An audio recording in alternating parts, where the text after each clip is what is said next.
ყოველ პარასკევს 17 საათზე თქვენ გელით ქართული ისტორიული მეხსიერების იმ სიღრმეებში მოგზაურობა, ჯერაც რომ ფეხი არავის დაუდგამს. განხილული იქნება ყველა ის საჭირბოროტო საკითხი, უხსოვარი დროიდან დღემდე რომ დამოკლეს מחვილივით კიდია ჩვენი ქვეყნის თავზე. ცენტრალური ადგილი დაეთმობა კულტურის როლს ქართველთა ცხოვრებაში. ჩვენ დღის სინათლეზე გამოვიტანთ ისეთ ფაქტებს, რომელიც დღემდე ბნელით იყო მოცული. ტარიელ დათიაშვილის საავტორო გადაცემა მესამე ივერია რადიო ძველი ქალაქის ეთერში. მოგესალმებით, ვაგრძელებთ ეპოქის აღწერას, რომელსაც პირობითად მესამე ივერია დავარქვით. ისევ იმ საუკუნეების მორალზე ვსაუბრობთ, კულტურა რომ კოლაბორაციაში შევიდა პოლიტიკასთან. დღეს ჩვენი გადაცემა უფრო მეტად ლიტერატურული იქნება, იმედია მოგეწონებათ. მოკლედ სამეფო დაეყო კულტურას, სადაც წამყვანი როლი ერგო რუსთველს, რომლის მორალზეც თაობები აღიზარდა, მაგრამ კულტურა ერთფეროვანი სივრცე არ არის და არც რუსთველის მორალი იყო ერთადერთი მე-17 საუკუნეში. იყო თეიმურაზის მორალიც. იყო სხვა მორალებიც, მაგრამ ამჯერად თეიმურაზთან შევჩერდებით. თეიმურაზი განათლებული პიროვნება იყო სპარსული პოეზიის საუკეთესო მცოდნე. ეს პოეზია ადამიანური ცხოვრების ძალიან ფართო სპექტრს მოიცავს, მათ შორის პოლიტიკასაც. თეიმურაზ პირველის მეფობის დროს პოეზიამ განსაკუთრებული მნიშვნელობა შეიძინა. მან აღმოსავლური არომატებით და ფერებით სავსე პოეტურ სამყაროზე დაამყარა თავისი ძალაუფლება.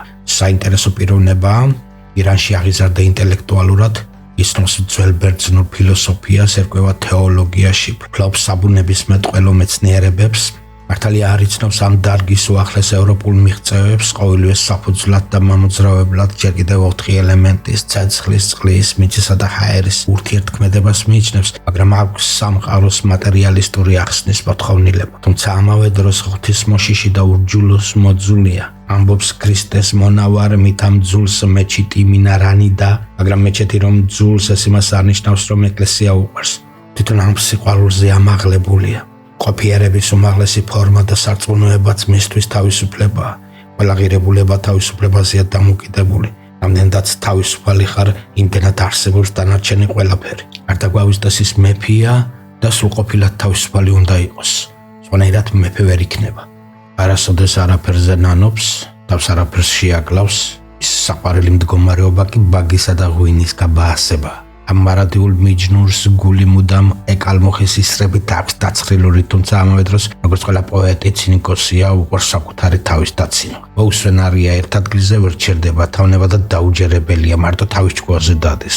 ხოლო ხშირად საკუთარი აზრიც არ აქვს, უბრალოდ მარჯვნივ ეტყვიან, მარცხნივ წავა, მარცხნივ ეტყვიან, მარჯვნივ. მუდამ სულიერ კრიზისშია, გაორებული, რეალობასა და პოეზიას შორისაა გაჭედილი. მეფეა თუ პოეტი, ვარდია თუ ბულბული ვერ გაუგია, მისი მორალიც და სამეფოც ამ გაორების შედეგია. ჩვენ ზუსტად ეს უკანასკნელი გავლენა გვაინტერესებს, ანუ რამდენად ქმედითია პოეზია, როგორც ძალაუფლების წყარო და რამდენად ხდება ის პოლიტიკური მოვლენების განმაპირობებელი, რაც აისახება სამეფოს წყობაზე. დავიწყოთ მოვლენებზე ზეგავლენით. თეიმურაზი წერს: მე გასაძლებად დავწერე ხანისი ხანეს რამეო, გული ამაზეთ დავაბყარ ბევრი დღე დავაღამეო, სრულად ფიქრში განჯდომითა გული არ შევიღამეო, ჩარხი უკუღმა დაბრუნდა, ბედი დამტერდა ვამეო.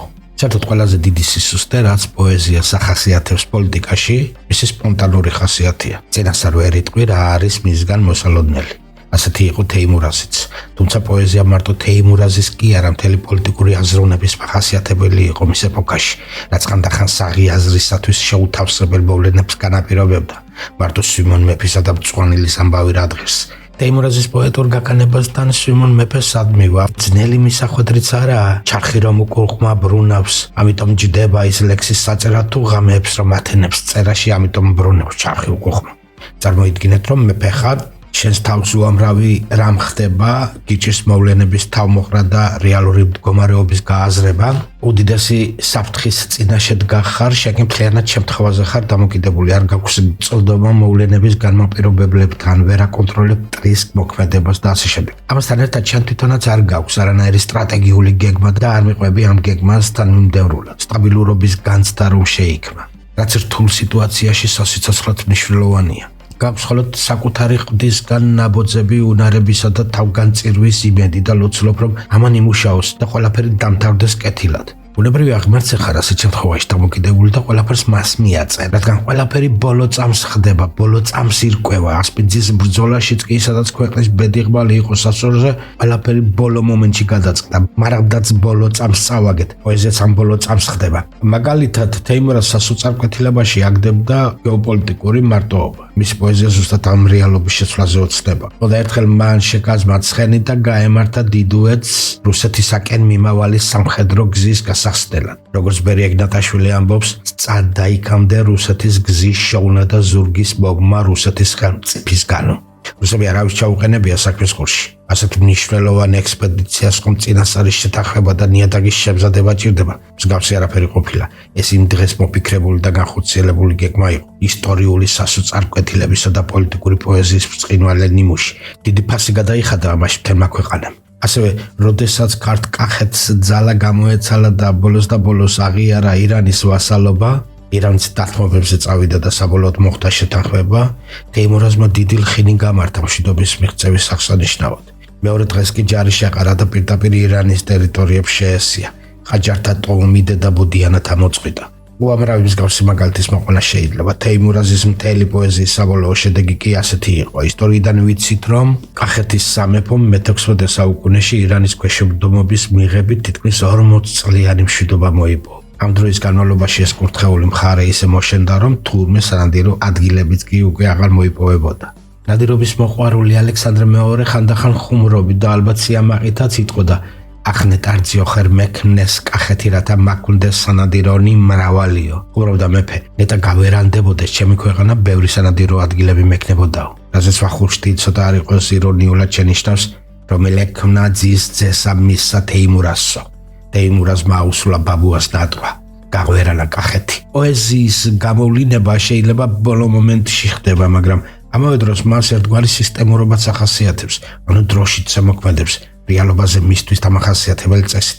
მართალია ეს ზემოქმედება ირაციონალური და გაუცნობიერებელია, მისი ანალიზი შეუძლებელია, მაგრამ მაინც სტაბილური და სისტემატურია, რაც უკვე აისახება პოლიტიკურ წყობაზე. ჩარხის უკუღმა ბრუნვა თეიმურაზისთვის ყოველთვის რეალობა არ არის. ხშირად ის პოეტური პათეტიკაა. სადაც ის ამბობს, თვალთა განცრემლი უწყვეტი ნილოსის მსგავსად მდენიაო, ზუსტად ყალიბდება პოლიტიკაზე მისი წარმოდგენებით, რაც გამოიმუშავებს თავისებურ თეიმურაზისეულ მორალს.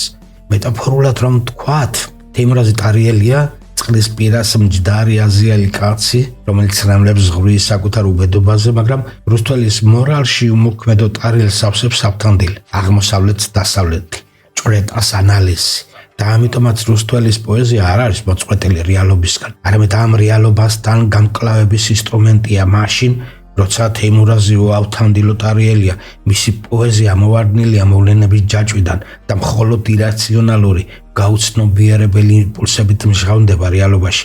საერთოდაც თეიმურაზი რუსთველისგან განსხვავებულად უყურებდა პოეზიის როლს. თუ რუსთველისთვის პოეზია სიბრძნის დარგი, ანუ პოლიტიკური და სოციალური ყოფის მასწავლებელია, თეიმურაზისთვის ის რეალობის დავიწყების საშუალებაა. მე გასაძლებად დავწერე ნიშნავს პარალელური რეალობის შექმნას. თუ რუსთველი სინამდვილის პოეტია, მისი მორალი რეალობისათვის თვალის გასწორებაა და გამარჯვებისკენ მიმავალი გზების ძიებაა, თეიმურაზი პარალელურ რეალობას დაეძებს სულის მოსათქმელად, რომ შეაფაროს თავი. რეალობა მძიმეა, მთელი ქვეყანა აოხრებულია და შავებშია ჩაცმული. ქალაქები, სოფლები სავსეა გვამებით, სისხლით მძვინვარე მტაცებლებით, პყივილებით, დამცირებით. რეალობაში მას დედას უწვავენ ცეცხლზე და შვილებს უკლავენ წამებით. პოეზია კი არის წყალკოთი, სადაც ყველაფერი იდეალურია. ესაა სურნელოვანი და ფერადოვანი ბაღი, სადაც ბულბული ვარდს უმღერის სიყვარულზე. თეიმურაზ საკუთარი ოცნების სამეფო ჰქონდა, რომელიც მან ჯერ კიდევ ახალგაზრდობაში შექმნა. მოგვიანებით კი პოეზიაში გადაიტანა და რომელსაც ის ეძახდა ბაღ-წალკოტს. შორის ამ სახელს ქვეყნის სინონიმად მე-19 საუკუნემდე იყენებდა ქართული პოეზია. ეს ოცნების სამეფო, ეს ბაღ-წალკოტი მას ზედმიწევნით აქვს აღწერილი ვარდ ბულბულიანში. შესაქმედან იწყებს. დააკვირდით, თავდაპირველად არის სამყაროს უსასრულო ბრუნვა, ზღვის ღელვა, ქაოსი, შემდეგ ზღვა წყნარდება, მოდის გაზაფხული და როდესაც ხეები იწყებენ შემოსვას, იწყება ისტორიული პროცესიც. ჯერ მოდის თავმოდრეკილია, შემდეგ პირთეთრია სამანი და ასე შემდეგ თანმიმდევრობით ბრალდებიან ყვავილები, აღივსება ბაღი ფერებით და სურნელებით, უკვე თითქმის წალკოტია, აკლია მხოლოდ წესრიგი. ჰარმონიის გარეშე ბაღი ვერ გადაიქცევა წალკოტად. უმაღლესი სურნელების, ანუ ვარდის, იგივე მეფის გარეშე კი წესრიგი შეუძლებელია. საქმე იმაშია, რომ სათითაოდ ეს ყვავილები ტურფები და სურნელოვანი არიან. შეგვიძლია მათში ქვეყნის დიდებულებიც უგულისხმოთ, მაგრამ როგორც კი გამრავლდნენ და ერთად მოიყარეს თავი ბაღში, ყვავილები გაამაყდნენ და მათში გაჩნდა ქიშპი. თითოეულს ეგონ მისი პერსონალური დამსახურება იყო ბაღი რომ ასეთი სურნელოვანი და ლამაზი გახდათ, ჯერ საკუთარი თავის ქება დაიწყეს და მე ერთმანეთის შეურაცხყოფაზე გადავიდნენ. იწყება ძალაუფლებისთვის ბრძოლა. ბრძოლაში ყვავილების შვენება და სურნელება გაუფასურდა. დაილია კეთილშობილება. ყვავილებმა, რომელთა შორის საბოლოოდ ვერც ერთმა ვერ დაამტკიცა, ვერც სიტყვით, ვერც ძალით, რომ თავარი სურნელება მისგან მოდის, შეიძულეს ბაღით და სურნელებაც. დაკარგეს რწმენა და ბაღში ჩნდება რაღაც მესიის მოლოდინის მაგვარი. თქვენს რა გვექნების უმისოდ ვარდისა მომლოდინესაო. და როდესაც ვარდი მოევლინა ქვეყანას, ბაღში მონად შექმნა ყოველი. ბაღის მთელი სილამაზი და სურნელება საკუთარ თავზე მიიწერა და ყვავილებიც დამშვიდნენ, მათ ისევ დაიბრუნეს მნიშვნელობა ვარდის ხელმწიფის არეში. ასეთ ბაღწალკოტს პოლიტიკის ენაზე ქვია ტირანია. ტირანია, როცა მთელი წალკოტის სურნელება ერთადერთ ვარდს მიეწერება, ხოლო თუ რაიმე ცუდია ყვავილებს, რომელთა პიროვნული ნიშნები უხილავი ხდება იმ დიად სინათლეში, რომელსაც ხელმწიფი ასხივებს.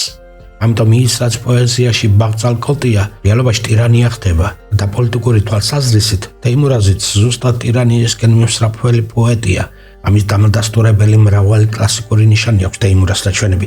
მაგალითად, როდესაც ვარდმა ყველა სურნელება მიიწერა, დანარჩენი ყვავილები მოეშვნენ, შეწყვიტეს არა მხოლოდ ძალაუფლებაზე, არამედ ქვეყნის ვებედზე ფიქრი, ბაღწალკოტზე ზრუნვის პასუხისმგებლობა მთლიანად ბაღის პატრონს მეფეს გადააბარეს, თვითონ კი ხილს მიეცნენ. თეიმურაზი ამბობს, ყველა მომართა სალხინოდ იქ ვისაც ცალდა ვის არაო. თითქმის დანგრევებად ქცეულ ქვეყანაში საყოველთაო ხინია და იმდენად ხმაურიანია, თეატრალიზებულია მათი ზეიმი, ზოგჯერ რცხვენიან ჭირის უფალსა.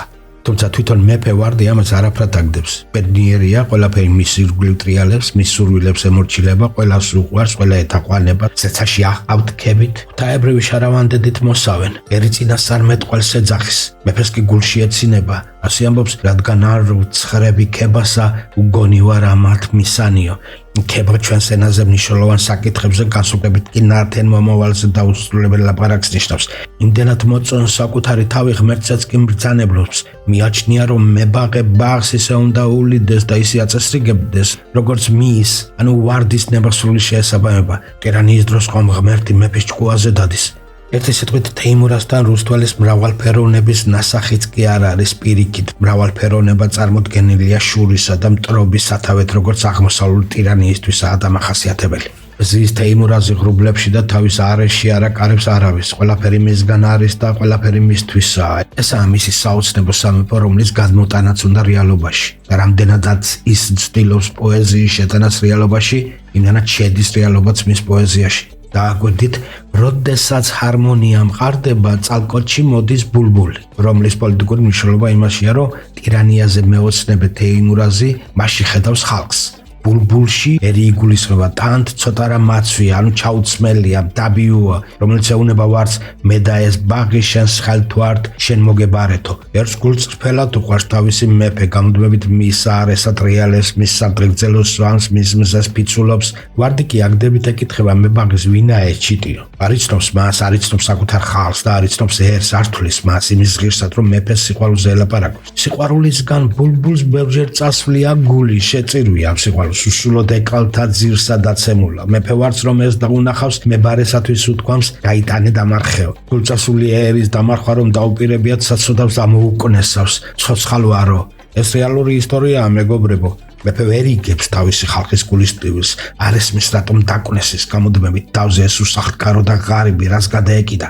ხალხის სიყვარულში თანაგრძნობას ითხოვს, რაც მეფესთან დაახლოებას გულისხმობს, ამაყი ვარდი კი ამაში ყმების მხრიდან მეფესთან თავის გატოლების მცდელობას ხედავს და ცდილობს ბულბული განდევნოს წალკოტიდან. ისიც საგულისხმოა, რომ მებაღე, ანუ ეკლესია, მას კომპრომისზე წასვლას ურჩევს, ეუნება მეფეს, ნუ დევნი დაეხსენ იყოს ამ შენს არესაო, მაგრამ მეფე არ უსმენს ეკლესიას და ხალხს სიტყვასა ეტყვის მწარესა. ის ბრაზობს სადმე და ან ვინ შენა აქ ხალხსა და მეფეს შორის მართლაც ტირანიისთვის დამახასიათებელი გაუცხოებაა თითქმის უფსკულია ბულბული ეუბნება მეფეს ასე თუ გაგრძელდა ხელში ჩაგაკუდებიო ასეც იყო იმ ურთულეს პერიოდში ქართველი ხალხი მართლაც ლამის ხელში ჩააგდა თეიმურას ზუსტად ეს იყო ერთ-ერთი მიზეზი იმისა რომ 1625 წლის ომებში გამარჯვების შემდეგ ქართველებმა სპარსელებთან ბრძოლის გაგრძელება ვეღარ შეძლეს თეიმურაზი არ ინდობდა საკუთარ ხალხს არც ბრძოლაში, არც ცხოვრებაში, როგორც ამბობენ, თეიმურაზ პირველი თავის ქვეშევრდომებს, ყრმებს სასტიკად ექცეოდა და ხალხს ყველაფერს ძალით ართმევდა. ამას ამბობს მიხეილ თამარაშვილი. თეიმურაზის მთავარი არგუმენტი ისაა, რომ ბუნებაში არ არსებობს მეფისა და ყმის თანასწორობა. ეს ხელოვნურად გამოგონილი სატყუარაა ხალხისთვის. ისე უბნება ბულბულს ბრძენთა და ფილოსოფოსთა შენად მიჯნურად დამწერესო. მისი აზრით ხალხი, რომელიც მეფის არეში ყოფნას, ანუ სამეფოს საქმეებში მონაწილეობას ითხოვს, ფილოსოფოსების მიერაა წაქეზებული. ფილოსოფოსებში უპირველესად რა თქმა უნდა რუსთველი იგულისხმება. საქმე იმაშია, რომ რუსთველს პლატონური წარმოდგენა აქვს სახელმწიფოზე. განათლებული, ტოლერანტული, ერთზმზრუნველი მეფეა მისი იდეალი. ასეთ მეფეს ის ეძახის ბრძენს, მისი მორალი ისრაფვის არა მეფისა და ყმის ტოტალური იგივეობისკენ, არამედ თანამშრომლობისკენ, მათ შორის ღრმა ადამიანური კავშირია. მაგალითად ავიღოთ შეჯიბრებითობის პრინციპი. თეიმურაზ შეჯიბრებას არ აწყობს. როდესაც ბულბულს ეუბნება სად შენ და სად მეო, ამით ის თავს არ უტოლებს. ყმარ შეჯიბრება კი თანასწორთა ურთიერთობის წესია. თან შეჯიბრება უნდა იყოს სამართლიანი. სამართლიანობა, როგორც წინა გადაცემებში აღნიშნეთ, რუსთველის ფილოსოფიის საფუძველია. შენ რომ მეფე ხარ, ეს იმას არ ნიშნავს, რომ ყველას ყველაფერში უნდა ჯობდე და ჩაგრავდე. ჯობნის მჯობნი ქვეყანაზე არ დაილევა, ამიტომ უნდა იყოს სამართლიანი. ზუსტად სამართლიანობაა მეფის სიბრძნისა და ძალაუფლების მაჩვენებელი. ყველაზე და ყველაფერზე მაღლა დგომის წყურვილი იწვევს პარანოიას. შენ ვერ აიტან შენ გვერდით შენზე მამად, შენზე განათლებულ, შენზე ლამას, აქედან იწყება ტირანია, რაც ნიშნავს სრულ მარტოობას, მუდმივ ეჭვს, უნდობლობას და შესაბამისად სისასტიკეს. ასეთი უკიდურესობა რუსთველს არ ახასიათებს. მას არ ესმის, რატომ ვერ უნდა იტანდეს ბრძენი მეფე თავის მამაც და ჭკვიანს. მაგალითად ავთანდილი როსტომს ნადირობაში შეეტოქება, მეფე იუკადრისებს და შეჯიბრში გამოიწვევს ყმას, რომელიც ნადირობისას მეფეზე 20 ჯერ მეტ ნადირს მოკლავს. და რუსთველი ამბობს, მეფესა ესე ამბავი უჯს, ვითა მღერა ნარდისა, უხარის ეგრეს იკეთე მისისა განაზარდისა, აქვს მიჯნურობა ამისი, ვითა ბულბულსა ვარდისაო.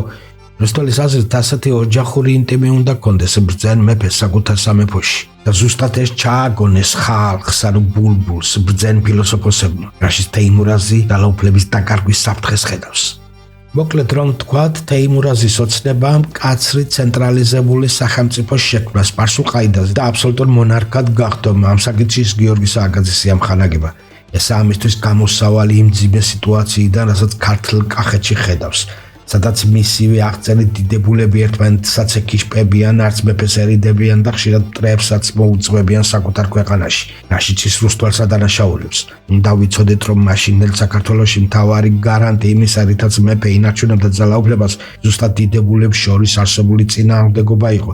სხვა უფრო საიმედო პოლიტიკური დასაყრდენი არ არსებობდა. შესაბამისად, ბალანსის დარღვევის შემთხვევაში დიდებულების ძალაუფლება და მეფეზე მათი გავლენა იზრდებოდა. ცნობილია, რომ თეიმურაზ უკანასკნელი ვაჟი ტახტის მემკვიდრე დიდებულებმა წაართვეს სრული ამ სიტყვის მნიშვნელობით და შაჰაბაზს გაუგზავნეს. ამიტომ თეიმურაზსაც ისეთი მეფე უნდა იყოს, რომელიც მოვა ამ თავგასულობას აალაგმავს და რეალურ სამეფოსაც დაალაგებს, თავის დიდებულ სურნელებას მოფენს გარემოს და ჰარმონიაში მოიყვანს ყველაფერს. ის გლობალურ ცვლილებებზე მოეოცნებე პოეტია, რადგან იცის სამეფოს ბაღწალკოთად გადაქცევას საფუძვლიანი ცვლილებები ჭირდება, რასაც ვერ ახერხებს, ეუბნება კიდეც თანანებით გამჩეს შეარყევს სრულად ხმელეთსა, არ შეცვლის საფუძველსაო. მართლაც შეარყია ხმელეთი ამ კაცმა, ღმერთმა იცის რამდენჯერ აჯანყდა, მართალია სამეფო ბაღწალკოთად ვერ აქცია, პირიქით მისი მეფობის პერიოდში ქართლ კახეთი გავერანდა და დაიქცა, მაგრამ მუხლი არ მოიდრიკა. გარდა გვავიწყდეს, რომ თეიმურაზი ის პიროვნება, ვინც შაჰაბაზმა კახეთის მეფედ ცნო, რაც ირანის ლომისთვის მტკივნეული იძულება იყო. ზუსტად თეიმურაზმა აიძულა ირანელი დაპყრობლები გულში აღარასოდეს გაევლოთ გურჯისტანის საბოლოო ამოგდება. რა თქმა უნდა, პოეტურ ლაბირინთებში ბულბულიც თვითონ თეიმურაზია, ის როგორც პოეტი ყოველთვის უხსნის სიყვარულს საკუთარ თავს, როგორც მეფეს. მისი პიროვნების დრამა კი იმაშია, რომ ვარდი თეიმურაზი პოეტს არ თვლის ღირსად მეფის სიახლოვეს დაიდოს ბინა, უკადრისობს ამ თავხედი ჩიტის სიმღერას. აწუხებს მისი ყეფა უნდა განდევნოს ის საკუთარი წალკოტიდან, საკუთარი თავიდან.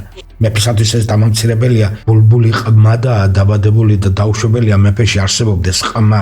საერთოდ თეიმურაზის სიძულვილი ყმებისა და ყმობის მიმართ მთელი მისი ცხოვრების საზრისია. მისი დაუმორჩილებლობა გაშღენთილია ვარდის სურნელებით. ის ვარდია სულით ხორცამდე და ბულბულივით არასოდეს უმღერებს განმადიდებელ ჰიმნებს, სხვა უფრო დიდ და სურნელოვან ვარდებს. შაჰი იქნება ის თუ სულთანი, მხოლოდ და მხოლოდ საკუთარ თავს უმღერის. ყველაფერში მეფე უნდა ყოფილიყო, მათ შორის პოეზიაში. არასოდეს ეთმობოდა პოეზია, ყოველთვის იცოდა, მხოლოდ ბულბულის სიმღერაში იყო ის სრულყოფილი მმართველი და დიადი მეფე. ის მეფეა და ამბობს, რუსთველზე უკეთეს პოეტი ვარო, პოეზიაშიც მე ვარ მეფეო და ეს კანონია.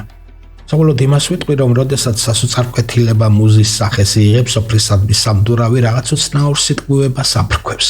ემოციის მწვერვალზე ატანილ სიცოცხლის სიყვარულს პოეტურ აღმაფრენაში გადაყავს საუტანელი რეალობა. პოეზიის, ზოგადად კულტურის იდეალი ხომ ზუსტად სიცოცხლეა და არა ჭეშმარიტება. მართლაც და იმ ისტორიულ კოშმარს, რომელიც ივერიას იმავად სახსენებელ საუკუნეებში ესიზმა პოეტის მეტი ვერავინ გადაიტანდა. მოკლედ რუსთველისა და თეიმურაზის მორალი რადიკალურად განსხვავებულია ერთმანეთისგან. თეიმურაზი რუსთველის პოპულარობაზე წუწუნებს, რადგან რუსთველის ფილოსოფიის ღრმა სოციალური ბუნება ქმნიდა თეიმურაზის სამეფოში პოლიტიკურ გაუგებრობებს.